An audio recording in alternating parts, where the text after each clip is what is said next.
Smael, how excited are you, if that's the right word, I don't know, about playing on the road in the SEC, and I guess you haven't had a chance to see Williams-Brice Stadium when it's on full tilt, but have you heard anything about it? Yeah, I'm really excited. I heard it's a real good atmosphere. You know, the fans get real loud. It's just going to be a good environment. I'm excited for it. What is Coach Muschamp like to play for? Obviously, it's a big game, I'm sure, for him going back to South Carolina. Yeah, Coach Muschamp, I love playing for Coach Muschamp. He's like one of my favorite coaches. Why is that? He's just like he has this energy to him. It's just like it feeds off of the people. So like just being around him, I feel like more confident. You know, he's gonna get you fired up. He's gonna bring that juice. Have you ever seen those old clips of him at Florida and going crazy and stuff? That's Coach Muschamp. Yeah, you love Y'all see any of that at practice? Is it ever kind of get to that level? Or is it? It comes out sometimes, yeah, but it's always all love though. You know, always hear the tone. Always hear the message, not the truth. Sure. You and Tyree came in together in 2021. I was wondering if you could see him being excited to go back home and play against South Carolina. Yeah, definitely. You know, I feel like it's gonna be a big game for him. You know, going back home. So I feel like really, we don't really try to think too much of it. Like as in him going back home and stuff like that. We really just try to just take it as another game. You know, prepare for it. Did you get recruited by South Carolina? Yeah, I did. So did you ever go on a visit there or anything like that? No, I didn't. What is you guys you're giving up 1.5 points a game. You talked about last time we talked to you about always having to go to the doctor, on Monday. What are you seeing the doctor about, so far?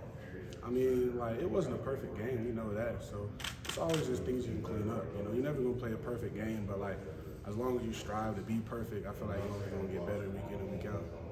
Just as far as the middle backers are concerned, what did y'all see from the film from this past week as opposed to that first game? I know y'all guys kind of talked about some of the mistakes y'all made in the initial contest. I think we played with more confidence this week. You know, I feel like that was one of the major things that I could tell, was from playing in the game that carried over. About the tackling, is it?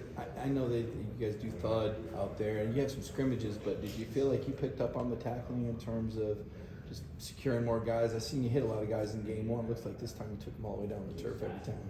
Yeah, from when I first got here to now, it's been a huge jump in my tackling, and it can only get better. It's still a lot to go, but yeah, I feel like tackling is something I've been improving on. I got to think in high school, as physical as you were, most of the times those guys just went down when you hit them. Here, it's got to be different when you're playing guys that are as big and strong, right? Yeah, definitely different. You know, it's a lot better athletes out here, so it's just you just got to play better. Out of your first two games, what is your favorite play so far? For you personally? I don't know. Personally, I don't really got a favorite play. Just I don't know. It's not really nothing I can think of for real. I know y'all weren't focused on that number one ranking, but is that just kind of the standard that y'all are, keeps that standard that y'all are trying to, be the top team in the country? I feel like to be the top team, we're not really worried about a ranking. Honestly, I feel like we just go in and just try to play to our standard, and then I feel like if we play to our standard, the rest will unfold how it's supposed to.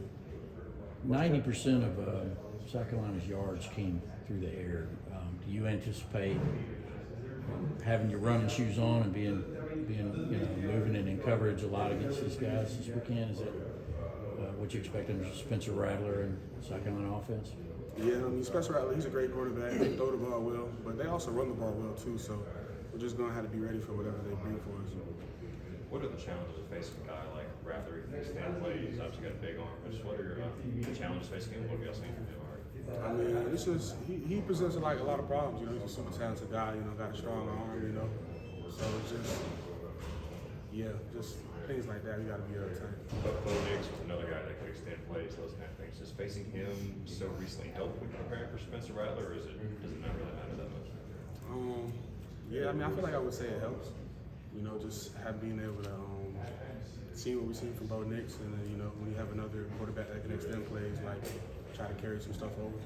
Going back and looking at that film from the Oregon game, how well do you feel like y'all did containing Bo Nix and limiting his scrambling ability, things like that? Could you repeat the question? When you watch the tape against Oregon, how well do y'all feel like y'all did in terms of containing Bo Nix from scrambling, extending plays, those kind of things? I feel like we did a pretty good job. I feel like we were real connected on the field. We were resilient. I feel like it, helped us. In the, I guess in the end of the game. Excuse me before I ask this, but first SEC game of the year, I mean, does that kind of bring a different added energy, kind of bring your practice to it? I mean, I wouldn't say a different energy because we prepare the same for South Carolina as we would do for Sanford or for any other school. So we're just going to have another week of practice and just put the sweat in the bucket for the week. You like noon starts? You're trying to think you're gonna be honest right now, right? I really don't got a preference for real. Like, as long as I get to play, like, it's just. How different is a noon game from a 4:30 game to a 7 p.m. game in terms of just getting yourself ready and what the timing's like on game day? It's a shorter turnover, so things are kind of like sped up a little bit throughout the week. But aside from that, it's not really any different. It's just another work week. Are you a morning person in general, or do you become one when you sign up for Georgia football? Kind of. Yeah, I feel like you kind of got to become one. Me personally, like, I don't know.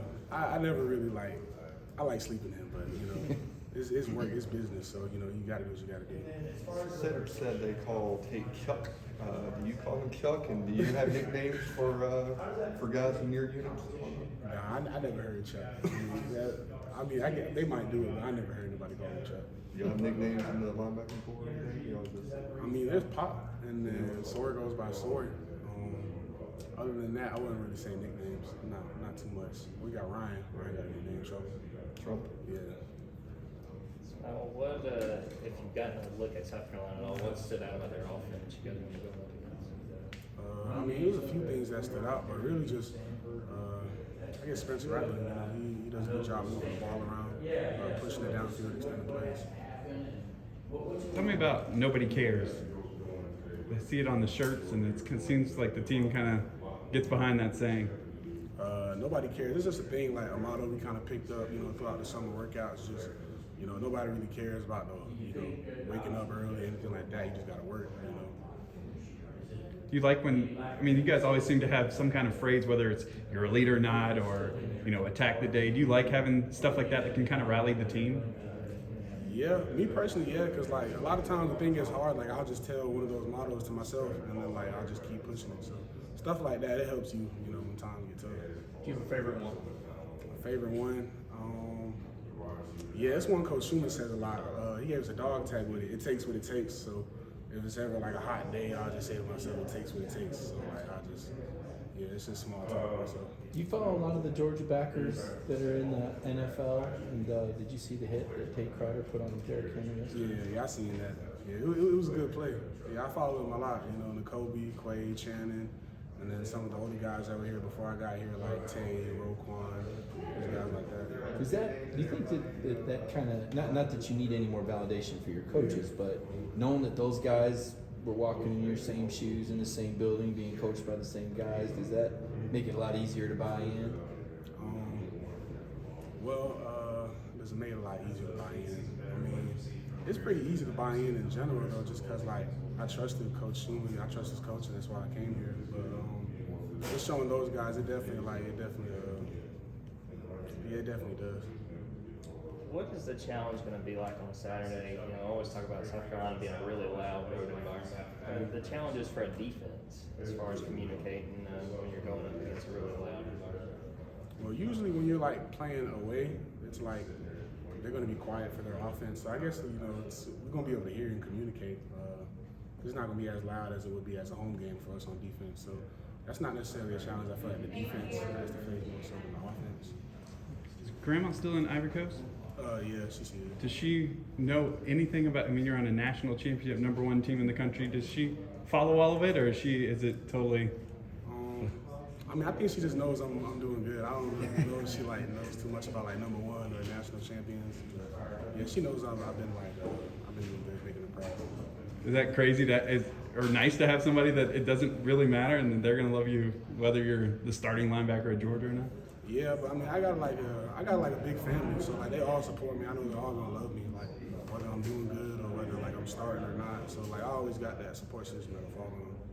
Who was the player host when you came here on your visit? What player? I actually never came on an official visit or anything like that, so I didn't really get a player host to stay overnight or anything. Was there a player that took you under the wing when you came in? Yeah, really a lot of the older guys, but two of the ones that kind of stuck out was Quay Walker and Ryan Davis. Yeah, they were two, like, I look at them as my big brothers, you know, both of them when I came in, they helped me, like, with the transition, feel more comfortable. You can tell Kirby you want all the swag from your official visit. You said what? You can tell Kirby I still want all the swag from my official visit. Oh, nah, they done got us right since we've been here. They got us right with some swag, so yeah.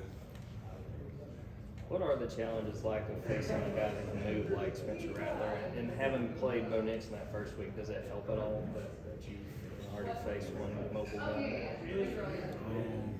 Challenges, well, yeah, you can just extend plays, you know, it's not over till the end of the game, so just stuff like that. We have time for 2 more questions. Kirby was saying he wants to see how the defense is going to respond to adversity in a game like South Carolina, as you see play and stuff. How do you anticipate y'all responding when South Carolina finally gets the end zone for the first time? Well, I mean, Coach Smart does a good job of like throwing adversity at us in practice, so I done seen the team or the defense bounce back from adversity in practice, so I feel like we're going to use it. What does adversity in practice sound like? It just puts us in tough situations, you know, just making it practice hard, but that's like, at the end of the day, iron sharpens iron, so it's only going to make us better. There were a few balls that were missed. You know, the defense could have intercepted last week. When you guys went back and watched the film, what did y'all make of those? It just plays like that, you know, we're getting so close, you know, with practice, you know, more and more, you know, people getting more experience. I feel like those kind of plays are just like those are game-changing plays, like just like, you know, inches away. So I feel like if we keep working, we're going to start getting those.